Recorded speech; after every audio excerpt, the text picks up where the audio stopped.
My dear friends, it's a joy for me to see you this morning. प्यारे दोस्तों, आज आपसे मिलकर बहुत खुशी हो रही है। Today we're meditating on Isaiah 30:15. आज हम मनन कर रहे हैं यशायाह 30:15 पर। It says, "In quietness and trust is your strength." ये कहता है, शांत रहने और भरोसा रखने में तुम्हारी वीरता है। Yes, many times when we face problems in our life, कई बार जब हम जीवन में समस्याओं का सामना करते हैं, maybe it's a difficult situation, मुश्किल परिस्थितियों में, it's a big mountain that we cannot move, ये बड़ा पहाड़ होता है जिसे हम हटा नहीं सकते, and we try to put all our effort into moving that mountain हम सारी कोशिशें करते हैं कि हम उस पहाड़ को हटा सकें, to overcome that problem, कि उस समस्या पर जयवंत हों, to overcome that difficult situation. उस मुश्किल परिस्थिति पर जयवंत हों। We cry, we murmur, we talk to everybody we know. हम रोते हैं, कुड़कुड़ाते हैं और जितने भी पहचान वाले हैं सबको बताते हैं। We search here and there for help. हम मदद के लिए उन्हें बताते हैं। And many times that enables us to lose our peace.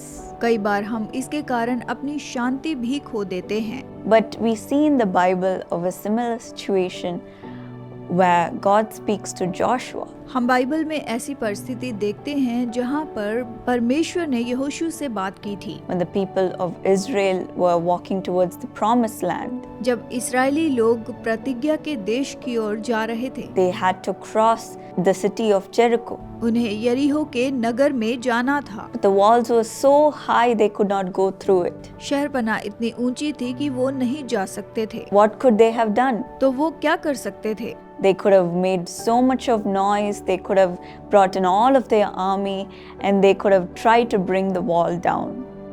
वो शोर मचाते और अपनी पूरी सेना वहां पर ला सकते थे और उस शहरपनाह को गिराने की कोशिश कर सकते थे।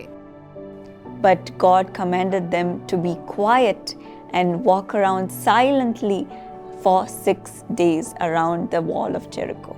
लेकिन परमेश्वर ने कहा कि तुम शांत रहकर चुपचाप शहरपनाह के चक्कर काटते रहो 6 दिन तक। It may have been so peculiar to them.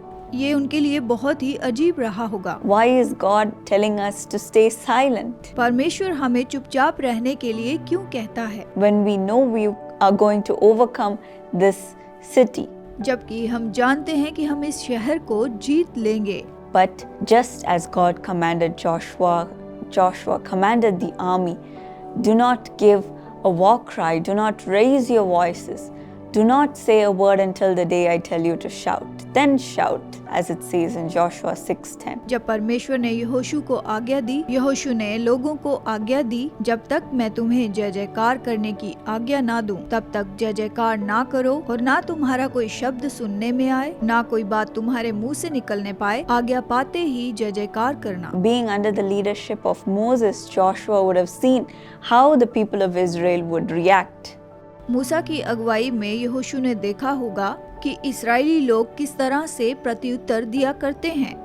Maybe if they used their own strength and if they would have shouted and if they used the wisdom that they had, they would not have been able to conquer the city. यदि वो अपनी बुद्धि का उपयोग करते और चिल्लाते रहते तो वो उस शहर को कभी भी नहीं जीत पाते। But just as God commanded Joshua, लेकिन जैसे परमेश्वर ने यहोशू को आज्ञा दी, as they walked around silently for 6 days, जैसे वो चुपचाप 6 दिनों तक चक्कर काटते रहे, we see on the 7th day when they made a big shout as they walked around the wall of Jericho, all the walls came down. हम देखते हैं कि 7वें दिन जिस तरह उन्होंने चक्कर काटे और जब उन्होंने जय जयकार की तो शहरपनाह ढह गई। Yes, they received the strength from the Lord. हाँ, उन्होंने परमेश्वर से सामर्थ्य पाई थी। And because they trusted in Him, the walls came down. हाँ, उन्होंने उस पर भरोसा किया और शहरपनाह गिर गई। Even in your life, God says, as it is in Psalm 46:10, भजन संहिता 46:10 जैसा कहता है, प्रभु वैसा ही आपसे भी कहता है, be still and know that I am God. चुप हो जाओ और जान लो कि मैं ही परमेश्वर हूँ। He will do everything for you. वो आपके लिए सब कुछ करेगा, So listen to His instruction. तो उसके निर्देशों को सुने। Receive His peace during the time of your difficult situation. अपने मुश्किल समय में परमेश्वर की शांति को प्राप्त करें। Remain in quietness and trust in Him. शांत रहें और उस पर भरोसा रखें। That will be your strength. वही आपका बल है। even in our life when we were going through many difficult situations in our family. हमारे जीवन में अपने परिवार में जब हम बहुत ही मुश्किलों में से होकर जा रहे थे, The first instinct that we would have as human beings is to go and search for help or clear our name or to bring justice to our situation. इंसान के नाते जब हम सोचते थे कि हम किसी के पास मदद के लिए जाएं, कि हमारा नाम अच्छा बना रहे, हम अपनी परिस्थिति में न्याय पाएं, पहला विचार हमें यही आता था। But God always taught us to be silent लेकिन परमेश्वर ने सिखाया कि हम चुप रहें and to trust in Him. और उस पर भरोसा रखें। He knows how to get us out of the situation. वो हमें परिस्थितियों में से बाहर निकालना जानता है। Why He has allowed this to happen. उसने ये सब क्यों होने दिया?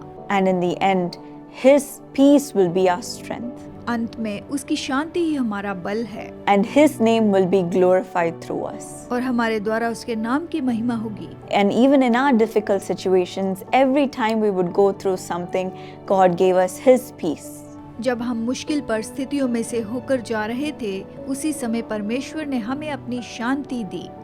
He makes us to trust only in Him. उसने मदद की कि हम केवल उस पर भरोसा रखें, No man, किसी मनुष्य पर नहीं, no relative, किसी रिश्तेदार पर नहीं, no close friend, करीबी दोस्तों पर नहीं, but only God. बस परमेश्वर पर। And He always, time and again, gave us the victory.